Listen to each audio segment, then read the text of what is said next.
never give up. I never give up. I never give up. Hi guys, welcome back to my Steps to Sobriety, my show on YouTube and as a podcast with me, your host, Stephan Neff. Another fantastic day, and today's interview I was looking forward to, because when I read the information about Erik DaRosa, I thought, hang on, this guy must have stolen that from me. Or did I actually somehow in my subconscious mind read everything from him? And then I don't know how many years later, I now became his double? Are we twins? Exchanged at birth, brought up in different parts of the world. I don't know, but I'm keen to find out. I've got Erik DaRosa, a man who is changing this world one interview at a time, both as a host and both as a guest.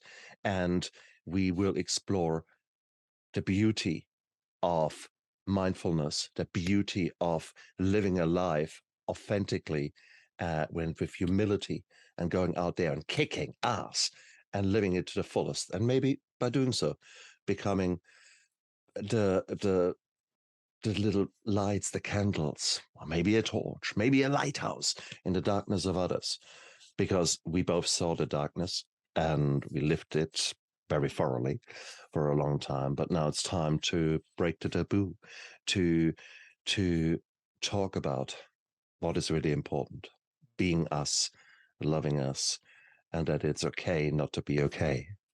So thank you so much for coming onto my show, Erik. It's an absolute honor and pleasure to have you. Good morning, Stephan. Thank you so much for having me on today. It was amazing when we first started speaking about so many, as you said, of the parallels between your life and our life, and to think presently we're exactly halfway around the world from one another.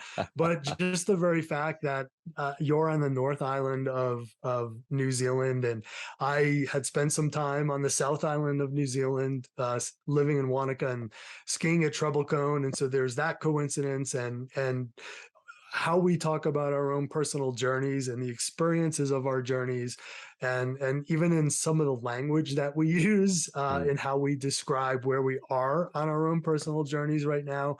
And I think it's just so amazing that we can be on a show like this today, especially as two men. It's so important to speak about these mental health topics, to make these conversations, as I like to say on our own show, kitchen table conversations, and to show vulnerability as men. And you were talking about either lighting candles or being torches or being lighthouses, and I love to use the analogy of having these like chandelier moments and being a chandelier. And I know for many people, when they talk about learning something new, it's kind of that light bulb moment. And for me, and my friends, we always refer to it as it's a chandelier moment, when kind of all the light bulbs come together at the same time. And so, as your audience listens today, hopefully, for the next hour or so, they'll get to hear lots of chandelier moments taking place between the two of us. That sounds beautiful, and that's exactly already what I had in the preamble before, when we sort of warmed up and got to know each other. We immediately sort of started chatting away, and it was brilliant. But there was already one moment when I thought, turns out we both actually enjoy playing the guitar, Erik, and you are a bit of an aficionado there, and you said something so beautiful about playing the guitar. Repeat that sentence. Sure, and I appreciate the kind words about my playing. I'm self-taught. I started playing about probably 15, 16 years ago when I was in New York City, and it was for me a way to help heal myself, redirect my energy into something positive. And what you were just alluding to is I feel like for me, what the guitar allows me to do, it allows me to really be in the now and to be in the present. Because when for anyone who has played an instrument or is interested in playing an instrument, when you sit down and you start to play music, it grounds you in not only the music that you may be listening to, but if I think about how the guitar works, my left hand, I'm right-handed, so my left hand is my fret hand and my right hand is my strumming hand. And so for me, it really allows me to be in the now and know that I can't be having racing thoughts. I can't have lots of anxiety. I can't let my mind be swirling, but I have to be in the present and I have to be with the guitar and be one with the guitar. And I find when that happens, it also really calms me. And we talked about coming home from a concert and having listened to music and then being able to sit down and just be able to play that music and hear something similar, not the same, I'll say, but similar come out of the guitar, and how much that is just rewarding as well. But it is an example where there are outlets of activity that maybe are less self-destructive than so many of the other activities that we normally choose. Some more or less so. I mean, it's not particularly self-destructive if you play a bit of Candy Crush or some other game on your phone. If you do that 8 hours, well, you could argue, hang on. And what about all the other things that we do to de-escape our reality, to not have to live it? I mean, the alcohol was mine, the eating disorders, the sex, the gambling, the drugs are maybe things that are very close to your heart, you guys, your listeners out there. So bottom line is, we have choices to make. But the privilege of making a choice, you don't realize it. You take it for granted.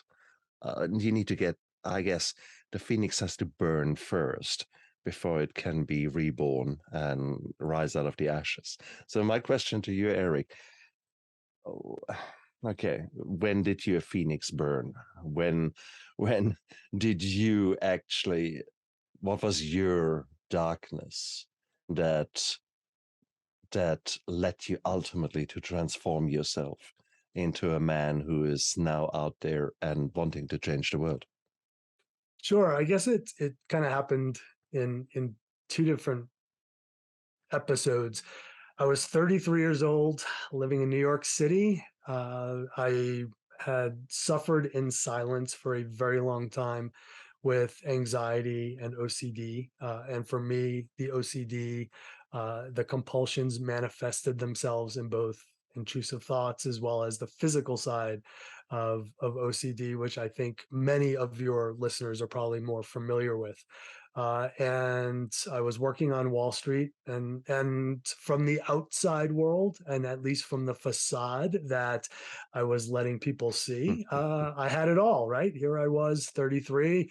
I had an amazing wife who I'm still married to this day, and I'm lucky that she's been with me every step of the way.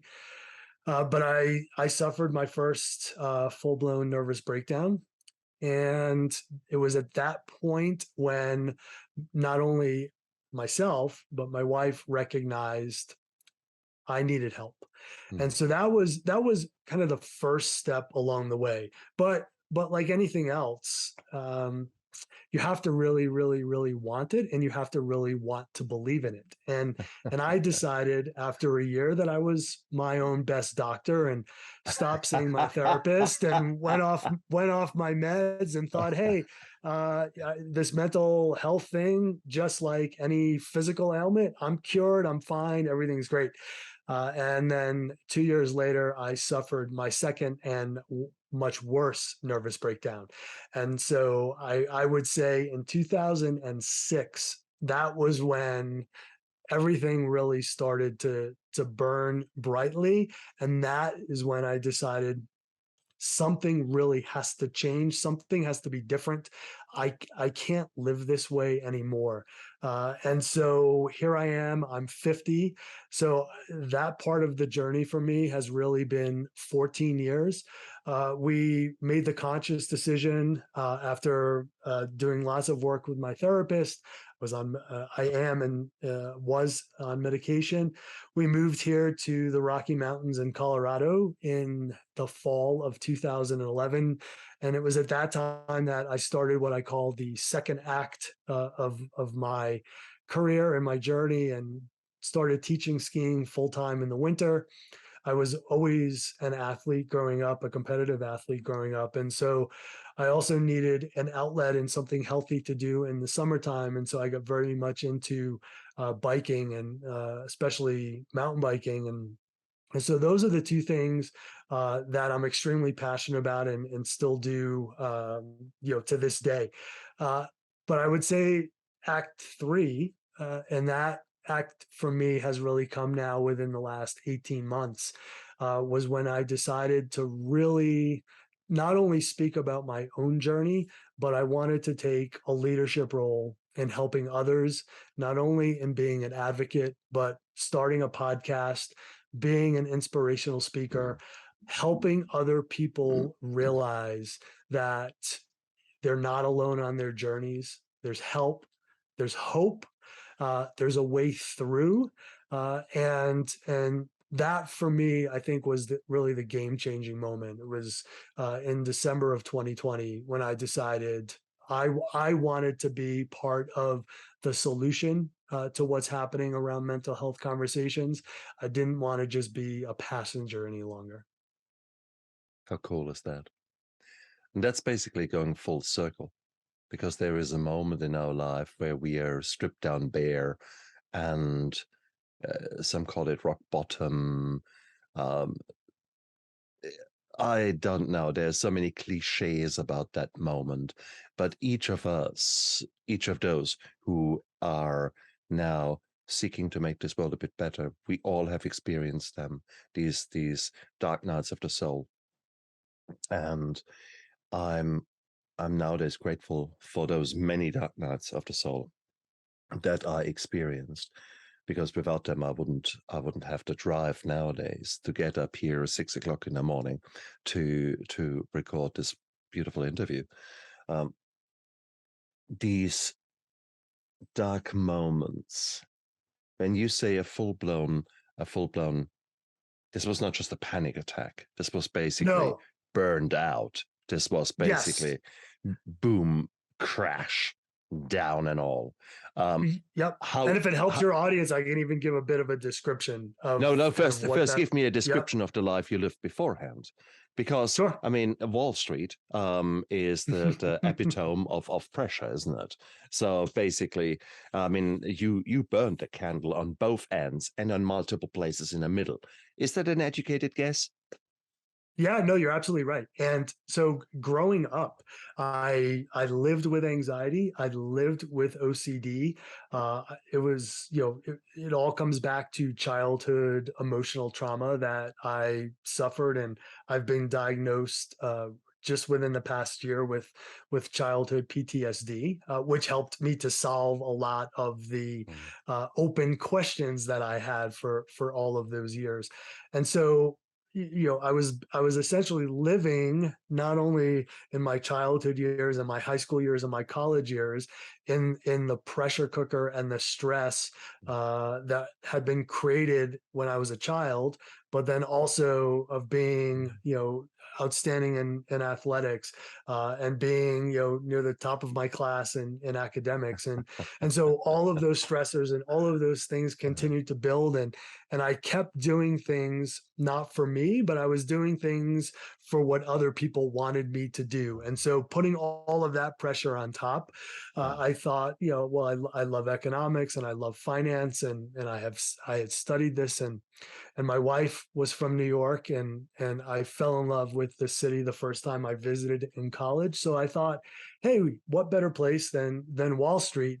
Never kind of putting all those different pieces and parts together, thinking probably the worst place for somebody who suffers from severe anxiety and panic attacks and OCD would be to go throw themselves into one of the most stressful environments in the world. And so there I was at 21 years old. Just 1 second. You could Yeah. argue completely the other way around. What is exposure therapy in the sense of phobias? You're getting used to the pressure. Here you are. You're proving to yourself you're a man. You're going out there. You're going after it. You are a man who has beaten your inner demons, and you're going out there. You are it. You're the epitome, you're the classic, the poster child for self-made, kick-ass type A personality, are you not? Well, and that was the facade that I let everybody see, of course. But in reality, I was still, the 7-year-old little boy who was not grounded in safety and security. And so for me, in my physical body, being in New York City, my wife was a year younger than me. And so she was still at university. And so here I am living in New York, completely and totally ungrounded in, as you described, this world. At the time, it was the early 1990s. And so it was still very much the world that you see in the movie Wall Street or Exactly. the Wolf of Wall Street that came out later, where, being a man, I had to show toughness. I had to show that I belonged in this world. But deep down inside, I was terrified. I was terrified every day I went to work, and I kept thinking, when are they going to find me out? Right here's let's layer in the imposter syndrome. Yeah. Do I really belong here? Am I really smart? Do I really know what I'm doing? I can only imagine they must see how scared I am. And so, that continued. And I think back now, I was 29 years old, and I don't think I've even discussed this on our own show. I was 29 years old. I had the best year of my career. And I'm sure if you ask most 29-year-olds who are growing up nowadays, what kind of a year did you have? None of them are going to say, or very few are going to say that the most successful year of my career, financially and everything else was at 29. But here from the outside again, people looking in would say, "Wow, you have it all. You get to travel the world.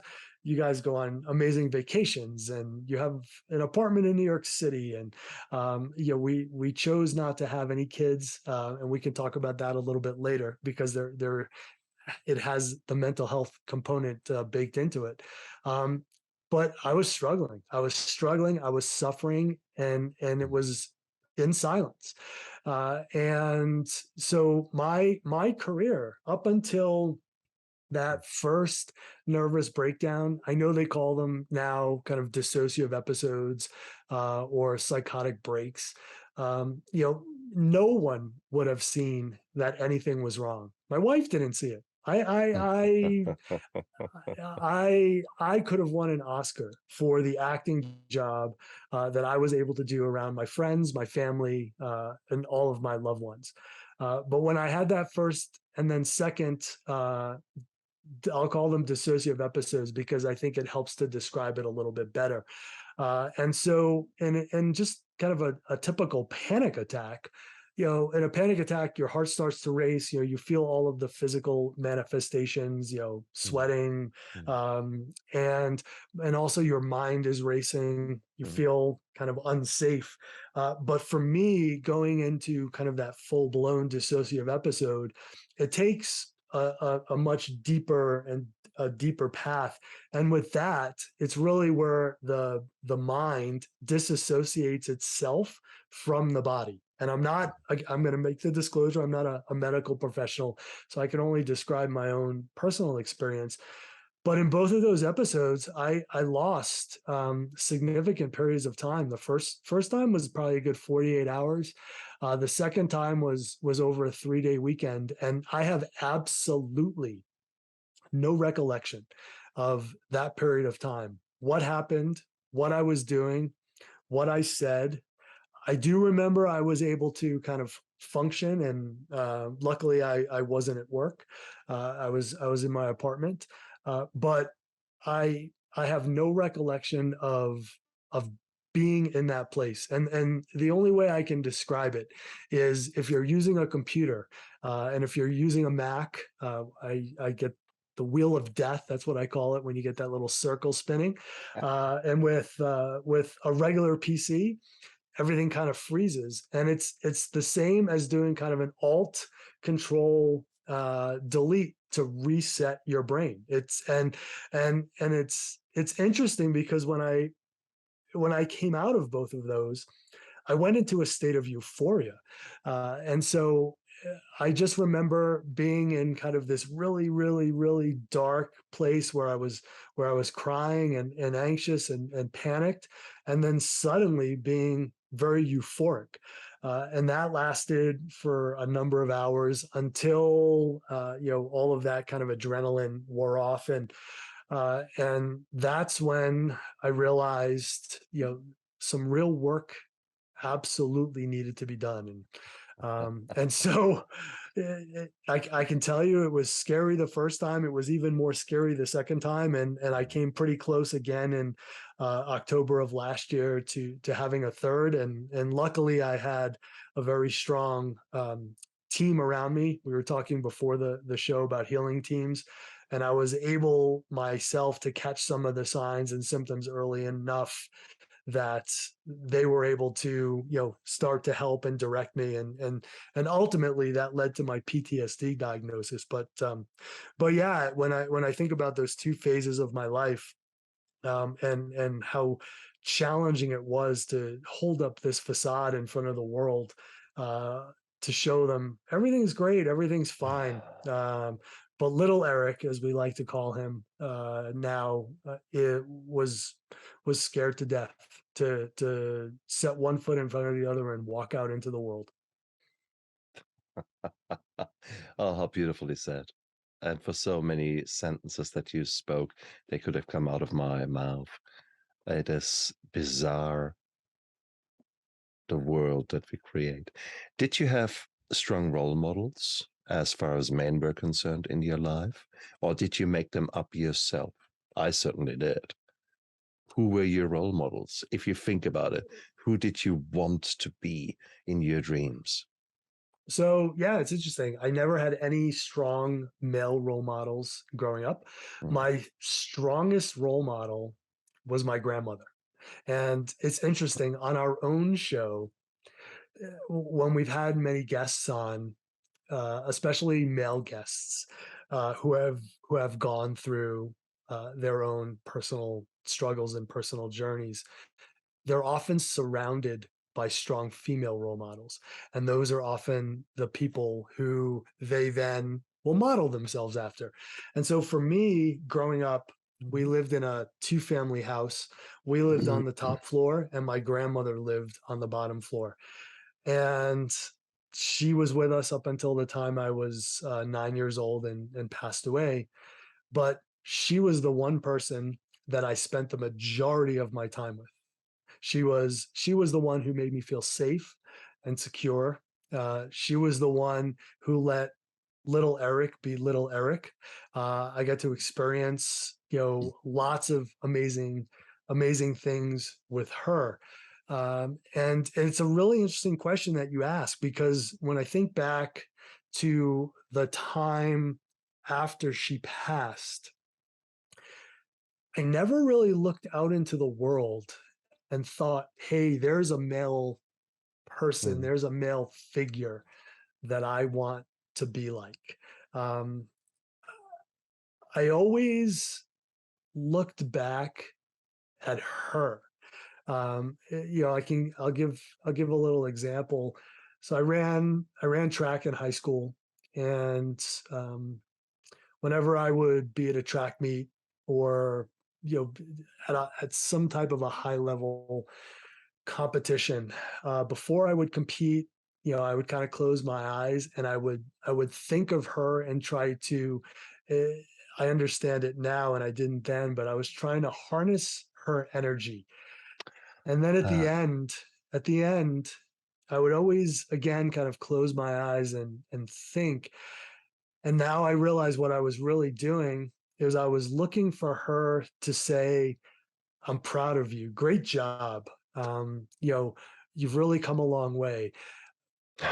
And even though she wasn't with me physically, she was with me spiritually, because what I was lacking from those around me in my physical life, I was able to get from her on the spiritual side. And so I'm really glad you asked that question, because Mm, I feel like she was for a very long period of my life, and in many ways still is, as I've come to discover with all the energy healing work that I've done. She really was and is, you know, the role model that I've always wanted to be. beautiful, absolutely beautiful. That this human being of strength had such a positive influence. Sort of reflecting back into my life, there was not such a person there. So therefore, I fell foul of role models from the pictures. So it was Lethal Weapon, Die Hard, Mel Gibson, Bruce Willis, those kind of anti-heroes Hmm. that I very much identified with. So for me to not shave, have a 3-day beard, um, be rough around the edges. Hey, that's how a real man looks like. And oh, look at that. Mel Gibson, the opening of Lethal Weapon, the original film, he basically coughs his lung out and with a cigarette in hand, beer in hand, naked, has a piss. I thought, okay, I can do that. Now that's how a man behaves. Okay, so here you go. So well, I chose my role models to maybe allow me to let rip in the sense of uh, to use alcohol, for example. Hmm. Alcohol later down the line, not at that stage, but certainly 18, 19, 20. Alcohol became quite a beautiful release of my tension. My goodness, all this anxiety, all this pressure, the pressure cooker. It is as if the valve blew after a liter of beer. I was still a cheap date that time. Yeah, you know, it was just I could still get a lot of boom for my bang for my buck when I was 18, 19. How did alcohol play a role in your life? It is, I mean, with this So tension yeah, that is in your life, how did you try to release that tension? sure. So, you know, growing up, my father, I often don't refer to my either one of my parents as mother or father. I just say uh, the person who contributed to my birth.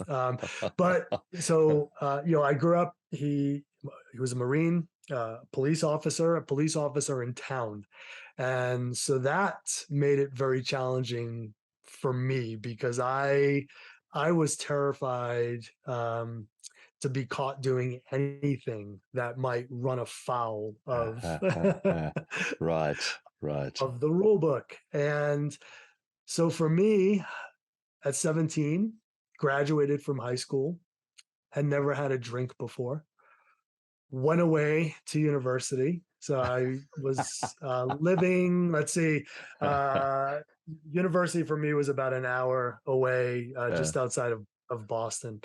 And I'm guessing, without me even saying anything, you and your audience knows what happened next. But I show up on campus and show up. I got there earlier than most of the other students, not only being a freshman, but I'd been recruited. So being on the track team, and we didn't have a football team, an American football team at Mm, our university. And so the soccer team, the baseball team, and the track team, we kind of became the de facto American football teams on campus. So mm. I just remember showing up, and that first night I was at a party and the drinking started. And here I am, you know, blackout drunk. And then the next night, the drinking started again, and I'm blackout. And now we're a couple of weeks in, and I'm not remembering evenings. I'm like, how did I get back to my room last night? And the night that really changed it all for me, I think from an alcohol standpoint. So there was a tradition on the track team, which I didn't know of at the time. Uh, so for your 18th birthday, you were given a bottle of nitrane, which was the cheapest red wine you could imagine. Talk about like swill. So um, I show up at the party, I'm handed this bottle, and I'm told, drink this as fast as you can. Right. So here I am, I'm 18, thinking, oh, here's a challenge. So I drank that bottle as fast as I could. And the next thing I know, I'm waking up in the in on campus infirmary. And I look down and I'm in a bed. Don't remember how I got there. I remember having a Hard Rock Cafe t-shirt, sweatshirt on, and it was all ripped. And I still had my running shoes on. And it was about 7 o'clock in the morning. And I got up out of the bed, and I kind of looked down the hallway, and I didn't see anybody. And I went into a full-on sprint down the corridor, out the door, up into my dorm room. And at that point, thoughts racing, panicked. What did I do? How did I get here? Is somebody gonna chase me? What? And I got back to my dorm, and I remember walking in and seeing some of my dorm mates and seeing this look on their face, like they had seen a ghost. And I said, "What happened last night? Like how?" And they said, "You don't remember?" And I said, "No, I just woke up in the infirmary." And they said, "Well, you you got back to campus and people dropped you off here. You were in the bathroom. You were extremely sick. We were really, really panicked about your well-being, and so we called the on-campus paramedics. And then when they got here, you decided to fight them." Oh. Which explained all of the rips in my sweatshirt, and again, no recollection. And so that was when they decided to bring me to the infirmary, and so I was there overnight. And at that point, I started to realize this isn't me. This outward exhibition of alcohol and partying, this isn't who I am. And it wasn't making me feel any better. I've talked to a lot of my friends, and I've talked to other guests who have either used, alcohol as a coping mechanism, or have used drugs, and some of them, heroin, especially as an escape. Mm. And what I always found is that, you know, with that short period of drinking, the anxiety and the panic and the fear, not only did it not go away, but it actually got worse, because then I started to panic about what happened last night. What did I do last night? And and then I thought, well, I'm not going to do this again. But then I found myself in that same situation, right over. Um, and so after that night, my parents found out, and my grades had suffered, and I thought, no, I can't. I just can't keep doing this. Something has to change. And so, I stopped the drinking. Luckily, it was only kind of a 2 or 3 week period that I went through this. And I look back now and think how much that could have spiraled out of control. And I also, I think, some of the things that could really have happened in those states. And I'm lucky that none of it did. And now, I drink wine. I love a really great French Bordeaux, especially a Pomerol. And, none of that would have been possible if I had continued down that road. And, so alcohol played this really very brief but interesting role in my life, and if anything, it just it was something that along with being a freshman and being away from home and not feeling safe and not feeling secure and, imposter syndrome and, insecurity and you name it, it just added an additional layer of anxiety to a Hmm. kid who was already a ball of panic and worry and anxiety. In my book here, My Steps to Sobriety, I talk about it and I call it hangxiety. The hangover the next day is doubling and even putting a potency on your normal anxiety, and it's awful. It Um, is, and and I'm lucky. I was gonna say I'm lucky through that experience.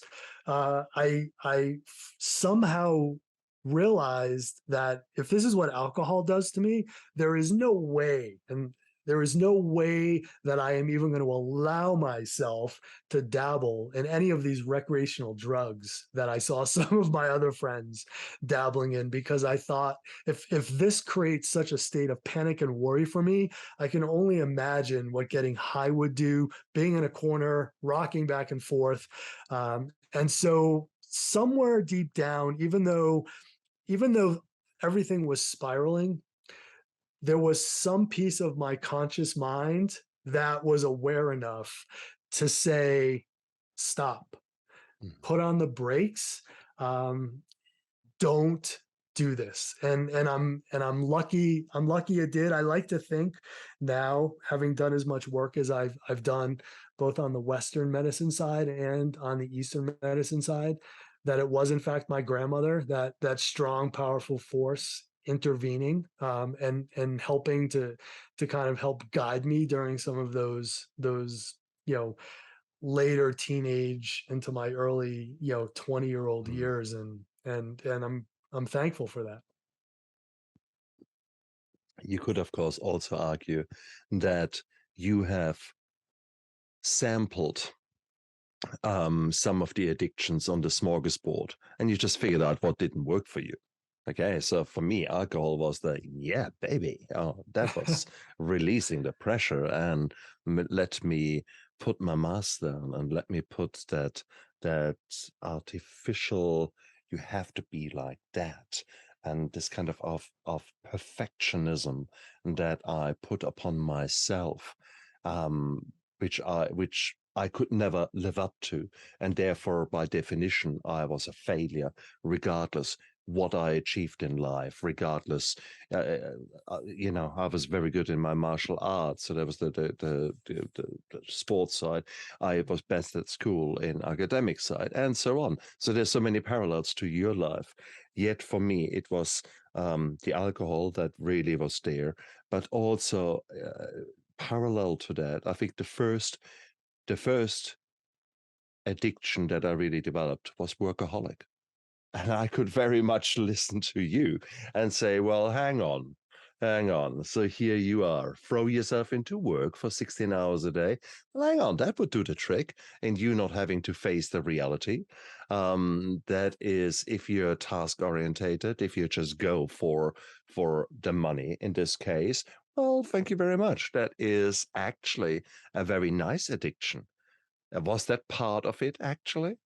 Oh, absolutely. And for me, it's interesting. So here I am. I go to Wall Street.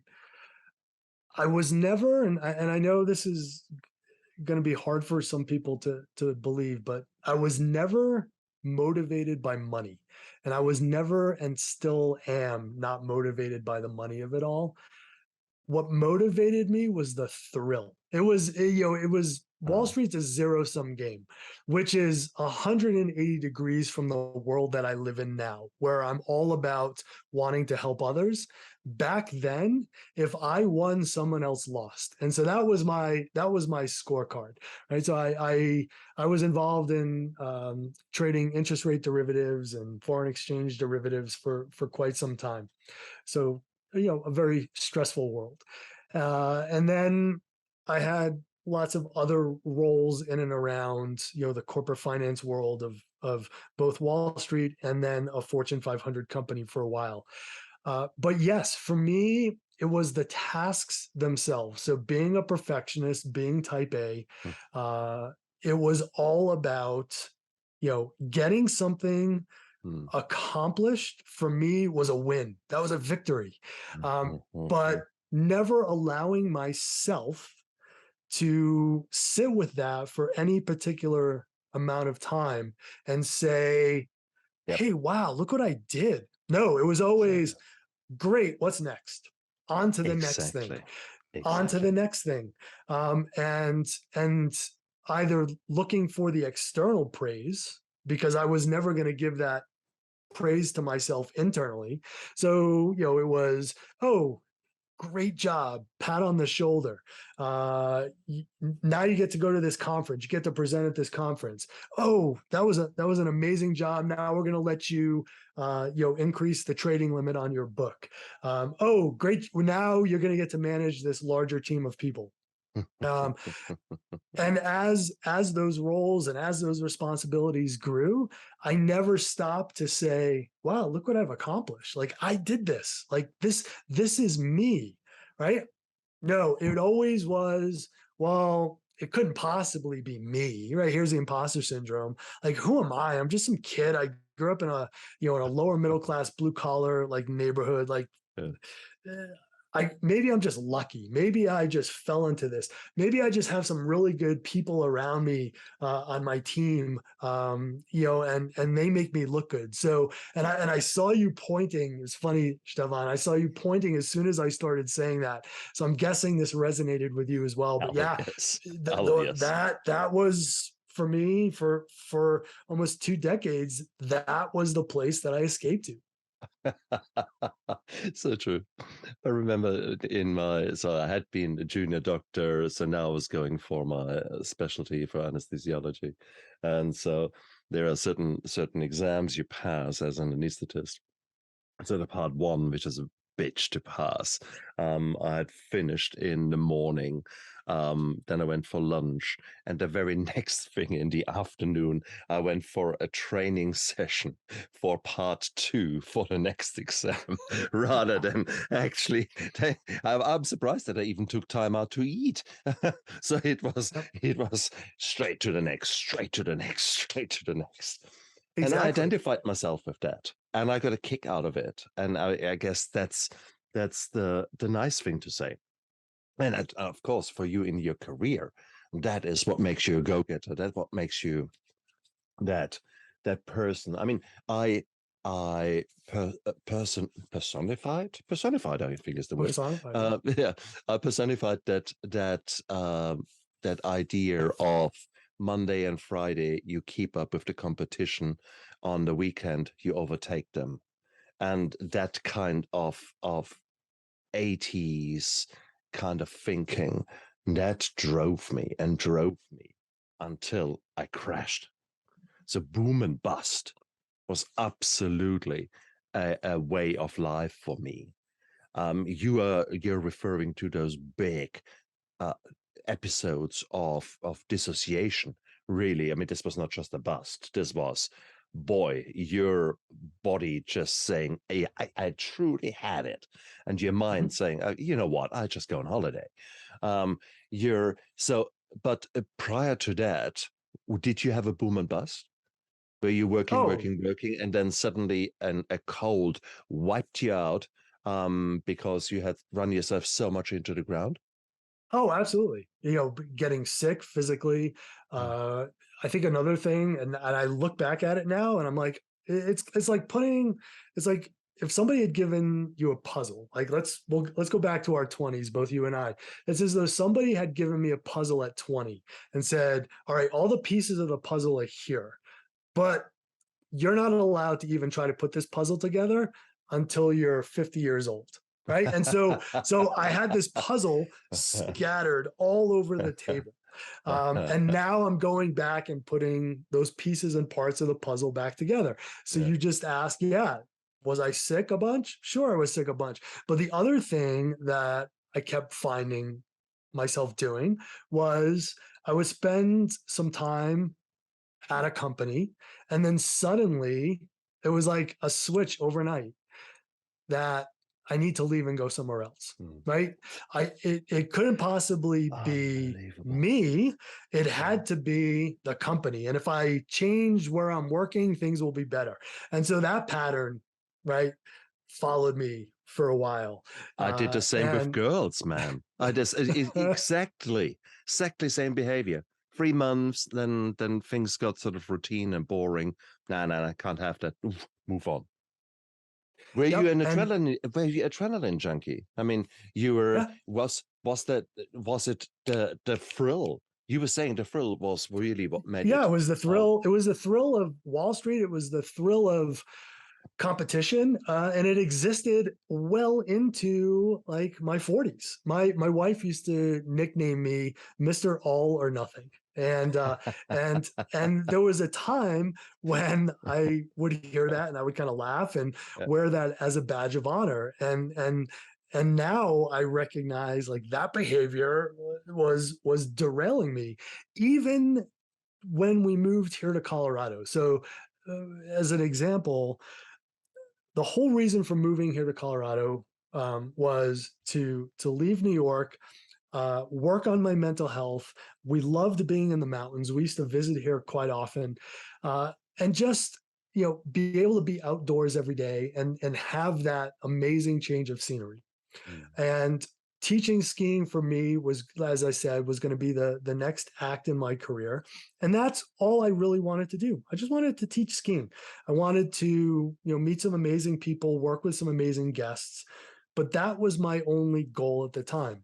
But suddenly people started whispering in my ear, hey, you know what? You should take that exam.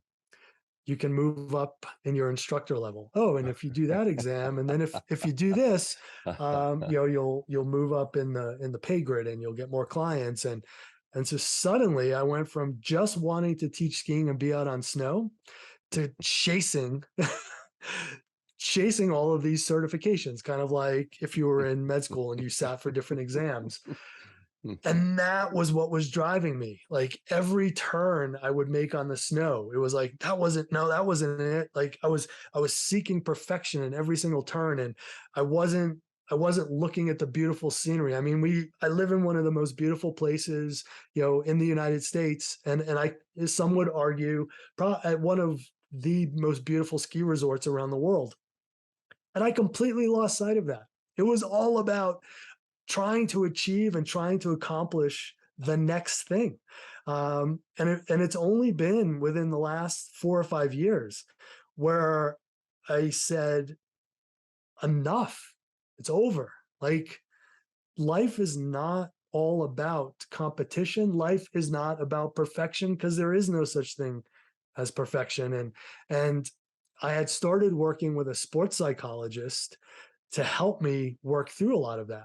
Because with that came a lot of performance anxiety, all of these different ski exams I was taking, right? It was the anxiety of performing in front of other people. It was, I was bike racing. And so it was the anxiety of, I put in all of this work and then getting into the race and beating myself up if something didn't go right. But little did I know that my sports psychologist would soon turn into my actual therapist in the past 2 years. And again, that puzzle really started to be put together.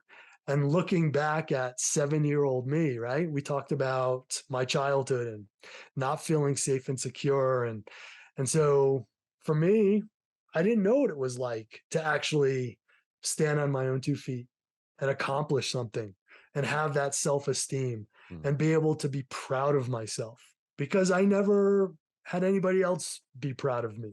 And so all of that competition and all of that attention seeking and all of that, the rush and the adrenaline, it was my way of seeking some sort of self-validation that I just I never allowed it to come. I always had to go for that next rung on the ladder. the harder event, the steeper slope, the more dangerous shoot on the mountain. Like there was never a, hey, that was pretty cool. Like that's enough. Like be happy with what you just did.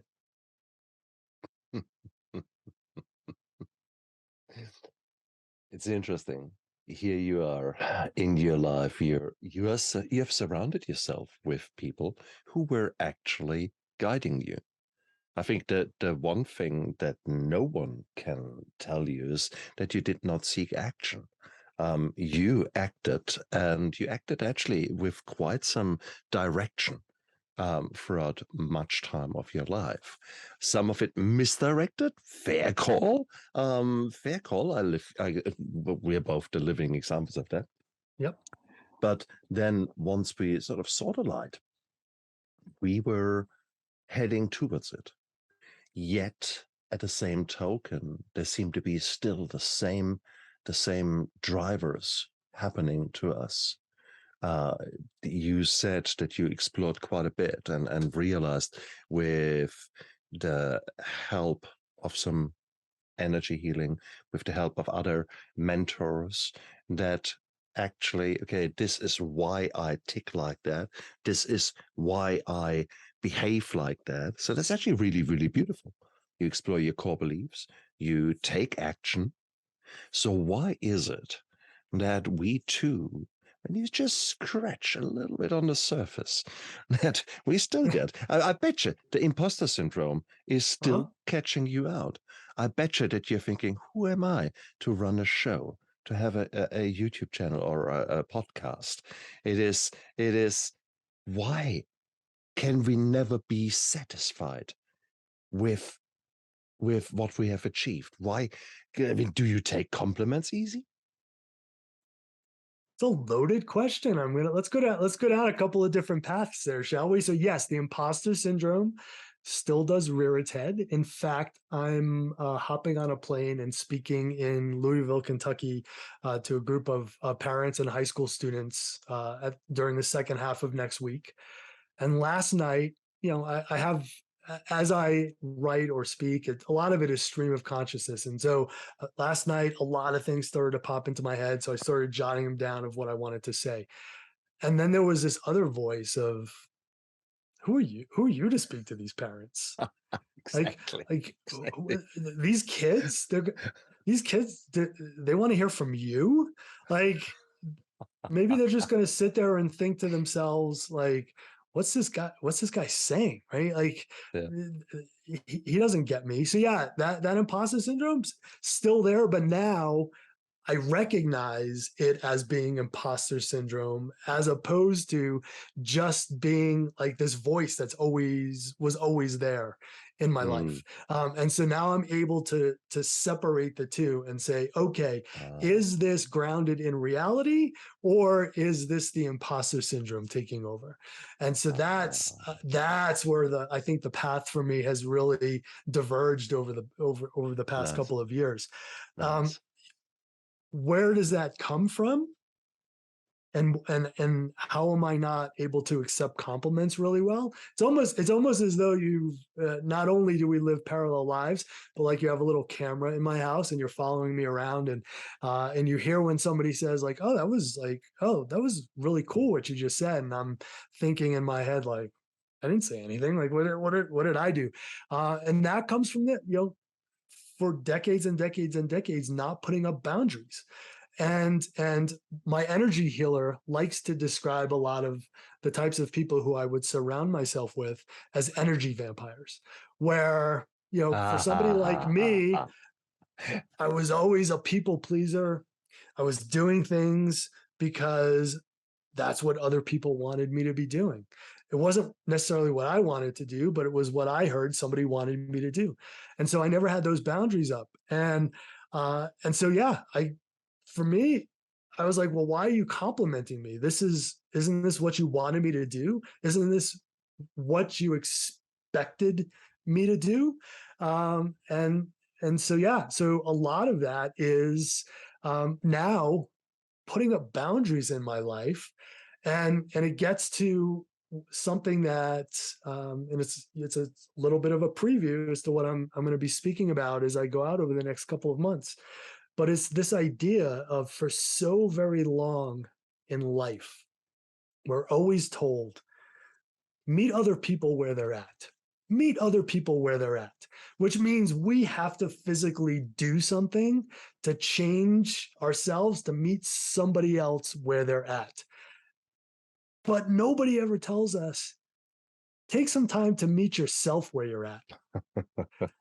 And that, for me, I think has been one of the big game changers. And that's what I talk about a lot now is you can't meet other people where you're at until you meet yourself where you're at, until you've met your own needs, until you've started to do things for yourself and you've allowed yourself to accept thank yous from other people, to accept that, hey, I accomplished this, then I can, let some of those boundaries down and I can choose what I'm going to do. And, I'm going to, I have the bandwidth to be able to help you with this today. Or, you know what, my schedule's really busy. I'd really like to be able to help you. I really, I'm excited about what you're doing. I just don't have the time right now. Can we revisit that at another time? And so, it's all about,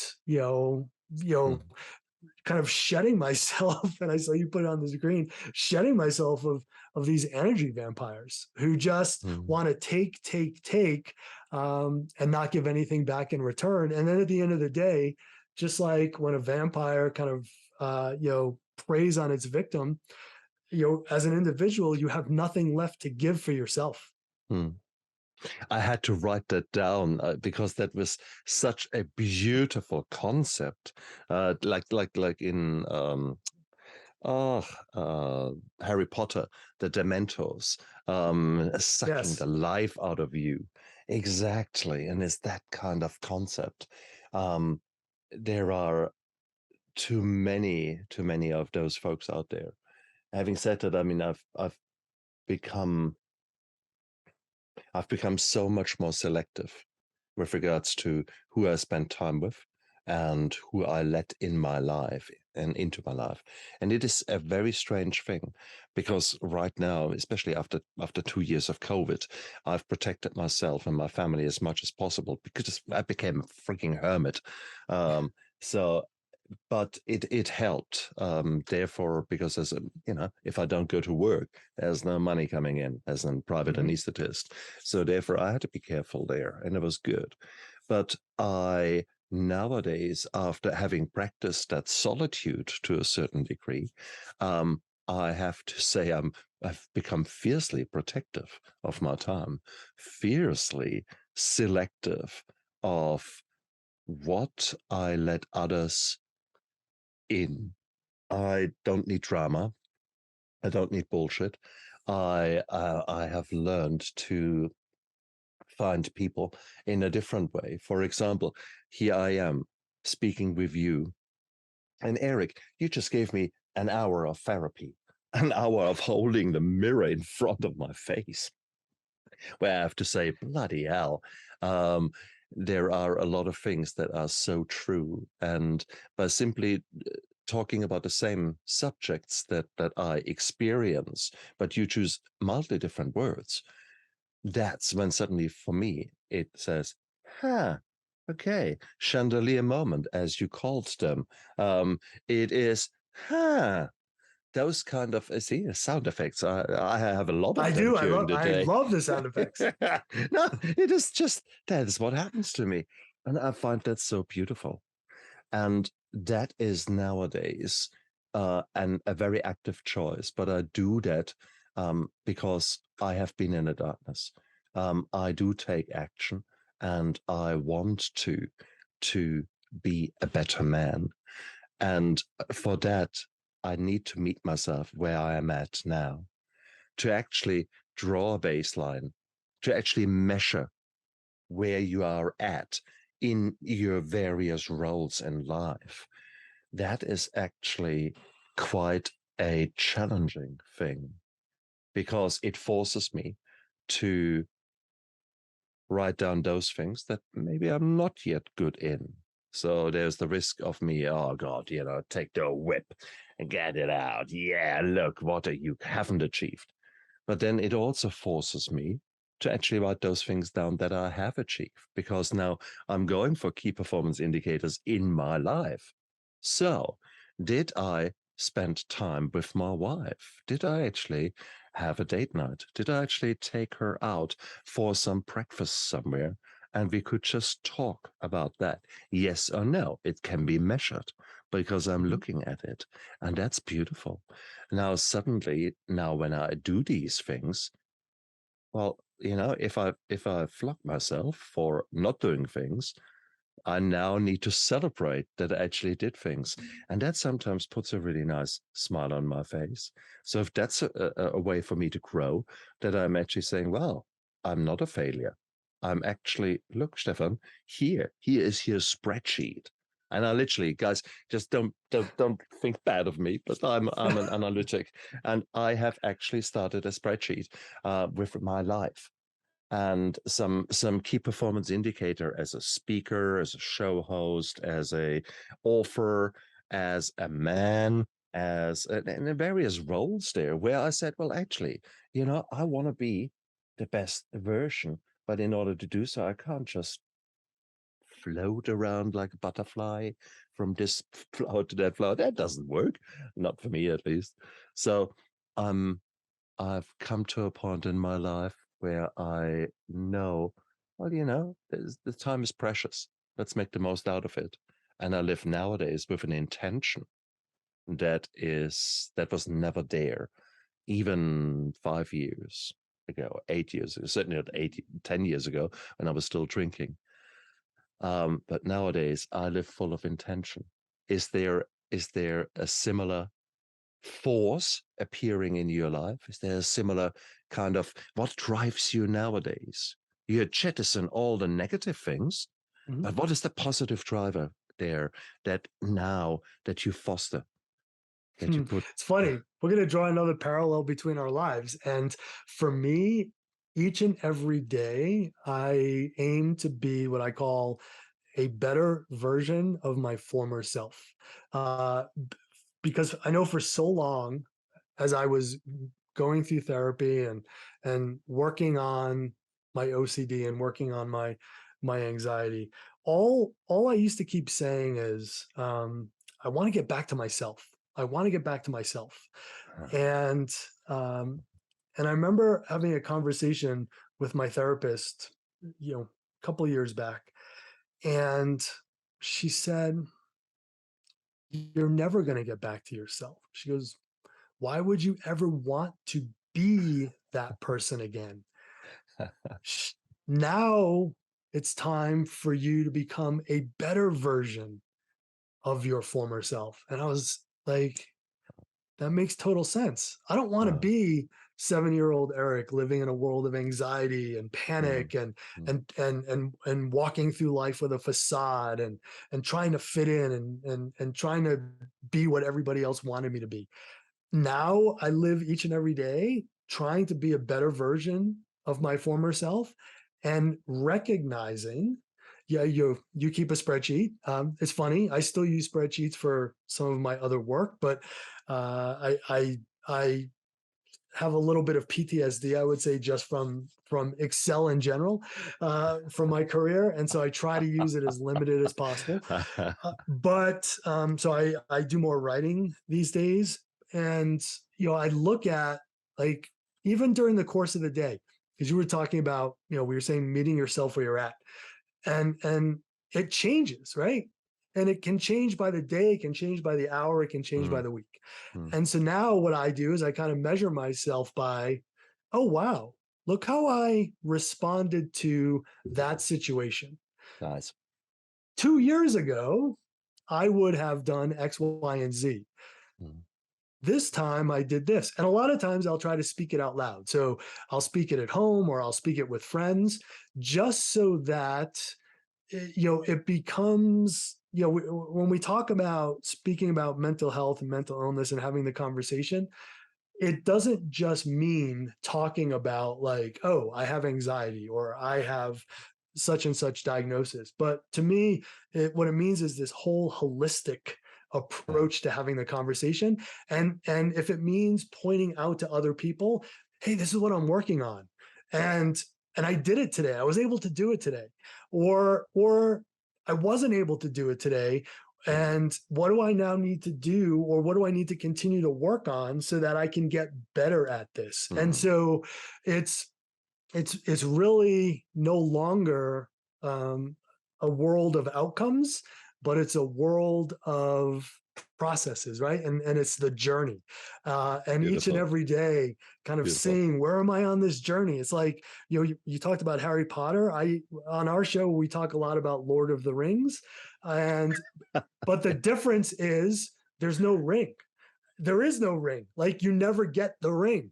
The journey never ends. Every day is part of the journey, and it's going to have some twist and turn, and you're going to think, oh yeah, here it is, and nope, now we're going to grow differently in this direction. And so yeah, if I had to sum it up, it would be, waking up with the intention every day of being a better version of my former self.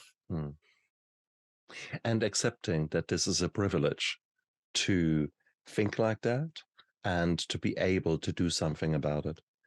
That it's for me, that is so important that I put an element of gratitude into that, because otherwise it just has the risk of becoming just another to-do list, another you must achieve that, Mhm. because that's the default for me.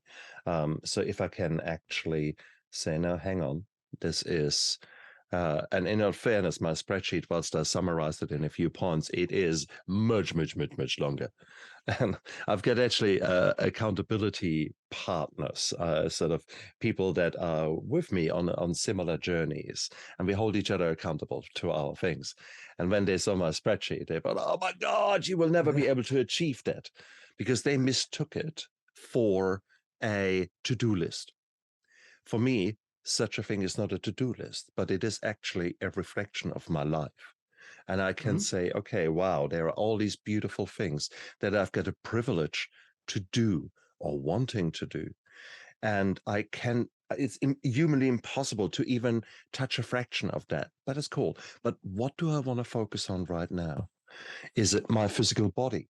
Which means, do I do some nice home cooking, maybe some meal prep for the week? Do I want to do some, well, no, which workout do I want to do today? Those kind of things.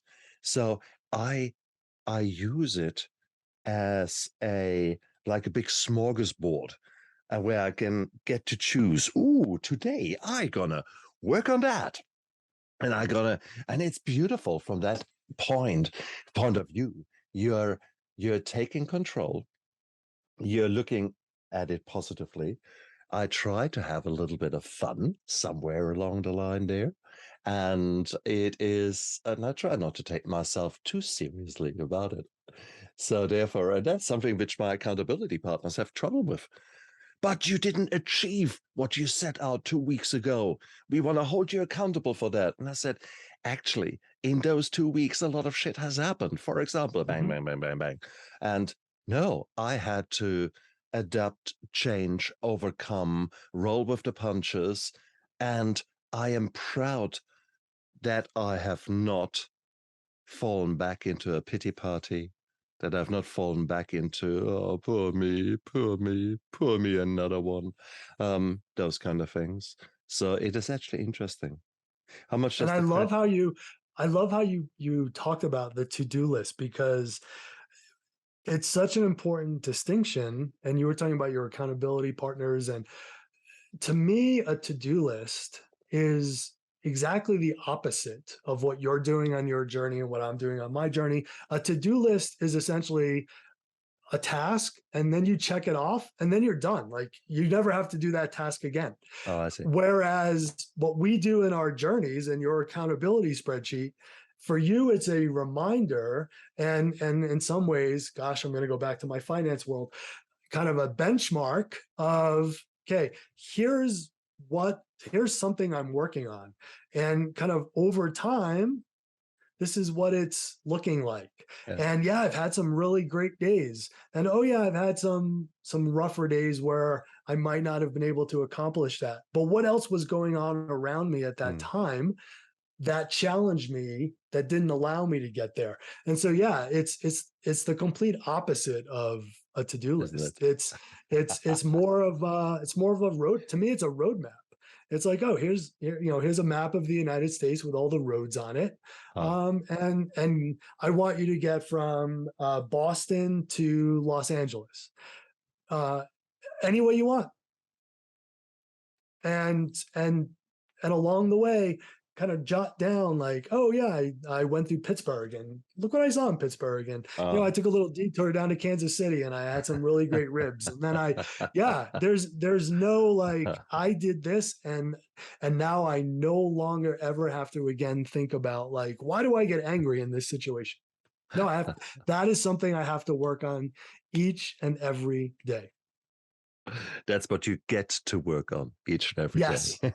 exactly. It's a privilege to get to work on it each and every day. Exactly. Oh man. Wow. Okay. You've come such a long way, but if you compare it actually to the overall span of our life, we've only just started. So have you tried to figure out who you want to be when you grow up? Yes. It's so let's say act 3 for me has kind of started about 18 months ago. But I feel like I turned 50 last October, and I feel like turning 50 for me was like this rebirth. So like the new me, it's the new me. And yeah, so when people ask me, first of all, like, what do you do? That's a question like I almost want to refuse to answer now, because to me, like, what do you do isn't important. Like, it's all about why. And I went to school. One of my classmates, who's a couple years younger, was Simon Sinek, who wrote that book, What is Your Why? And so I've read it, and I think a lot about that now. Like, what is my why? It's not my what, and it's not the how, but it's my why. Why am I here? Why am I sharing my story? Why am I so eager to want to help others? And when I think about the next X decades of my life, it's I want to be able to help others through my own lived experiences, so that even if it means just for a split second, that they may change a decision that they were about to make, or if it helps change the trajectory of their own lives, that they don't have to go through what I went through, that they can hear my experience and learn from it and take away a few nuggets from it, and live a happier, more joyous life for a longer period of time. And so, yeah, people ask me, it's funny. They're like, sometimes it's what's your soapbox, and to me, the hill I'm going to die on is I want to be remembered as the person who helped reshape the conversation around mental health. Beautiful. Absolutely beautiful. And you are well and truly on your way, and that is so beautiful. So thank you so much for coming onto my show, for actually letting me being part of that journey, letting me experience some of the highs and lows of your journey so far. And as you, I must say, okay, this was all preamble. Okay, so let the next act begin, but not in the kind of pathological way that we were, okay, next, that we were living in the past, but actually with a joyous curiousness to say, ooh, what's next? What's next? What's the next challenge? And understanding that those challenges might not always be easy, and that some of them do come with pain, and that some of them are not so pretty. Some of them you wouldn't even want your worst enemy to go through. They will come, no two ways around it. In all fairness, the last 2 years were bitches. I mean, it's just, honestly, it is. I mean, every 6 hours at times there was a new disaster happening in my life. And I'm coming to a point now where I have to say, okay, there's only so much shit that can happen in the life of a man. Honestly, truly, that is, I have done my measure and then some. So Yep. I'm actually waiting for every day now to say, okay, come on, I'm ready. I'm ready for my life to get better.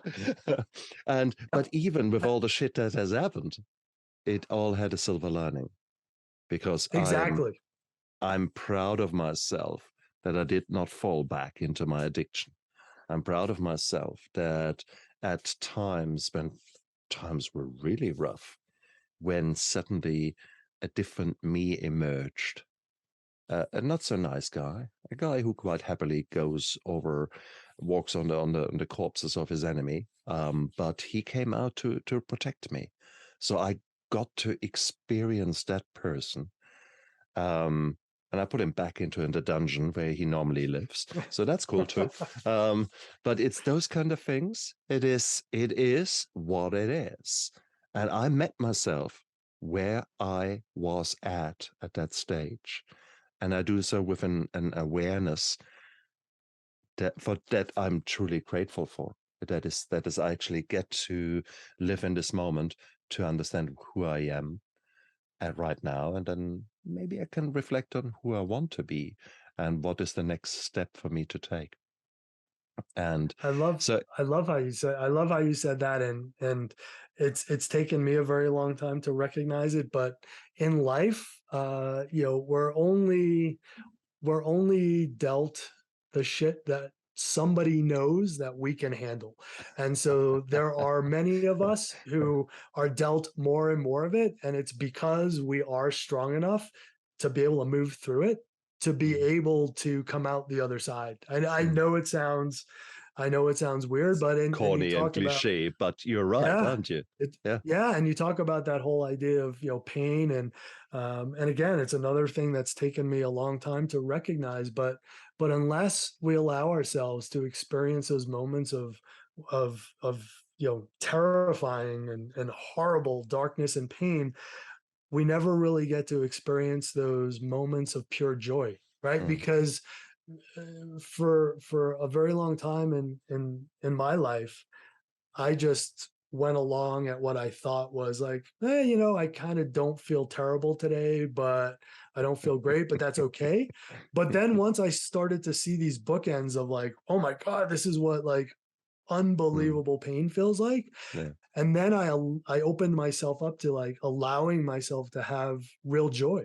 And now for me, it's all about living and creating these textured experiences. It's not this fleeting happiness of like, oh yeah, I'm going to buy a new car, I'm going to buy a new bike. It's no, I'm going to take this trip, I'm going to go here for a month and experience these things and Mm, live these things, that I now start to recognize like, yeah, that's what the spectrum is. It's really wide. It's not just this flat line of life that we mm. try to live on each and every day. Oh, fantastic.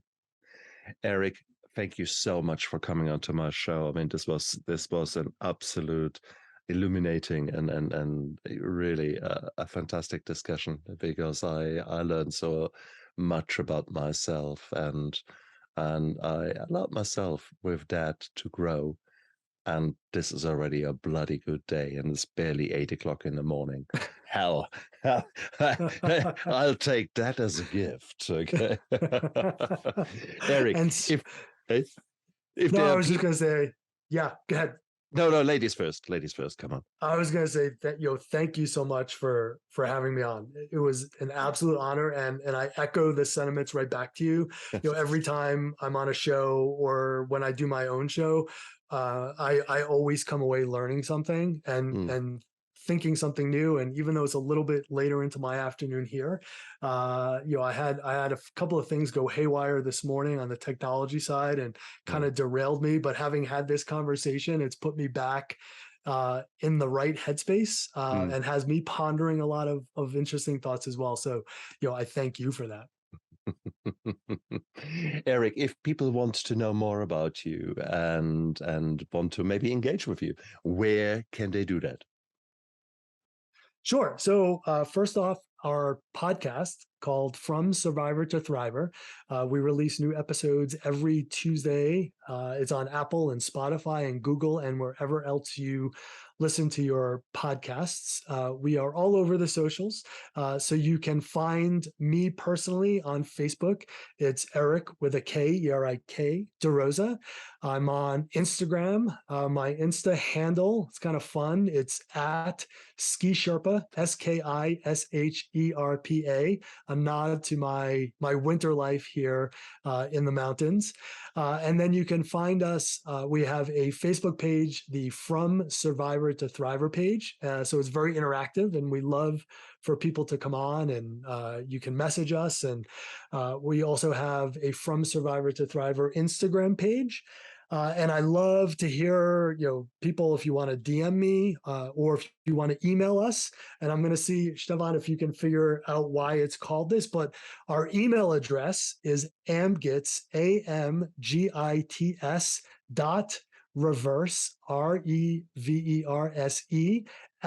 @gmail.com. You get to reverse. The past does not equal the future. That is immediately what come to my mind. So you're absolutely on the right track. It was my wife came up with the name. She's much smarter than I would ever hope to be, and she's a writer as well. But amgits is the word stigma backwards. So it's all about reversing the stigma. Ha ha ha ha ha ha. Priceless. Well done. So yeah, well be sure to drop us a line. I love to hear from people, and in this somewhat post-COVID world, I love traveling, and so I'm always happy to travel around. If you're ever looking for a speaker, the world is my oyster these days. So. Oh, brilliant. Erik DaRosa, thank you so much for being a guest on my show. Guys, if you haven't found some inspiration in today's interview, then I'm sorry, there is no hope for you. Honestly, there is. I very rarely say that, but honestly, enough is enough. There is so much good stuff in there. What possibly could stop you in taking action towards your own better life, towards going out there, making your life, that a life that you can be proud of? Yes, you are in the darkness now. Yes, there is pain there now. But guess what?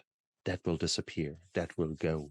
And today is a new day. Right now is a new second in which you can make a new choice. Go out there, look after yourself, and live with passion. Bye. I never give up. I never give up. I never give up. Turn around.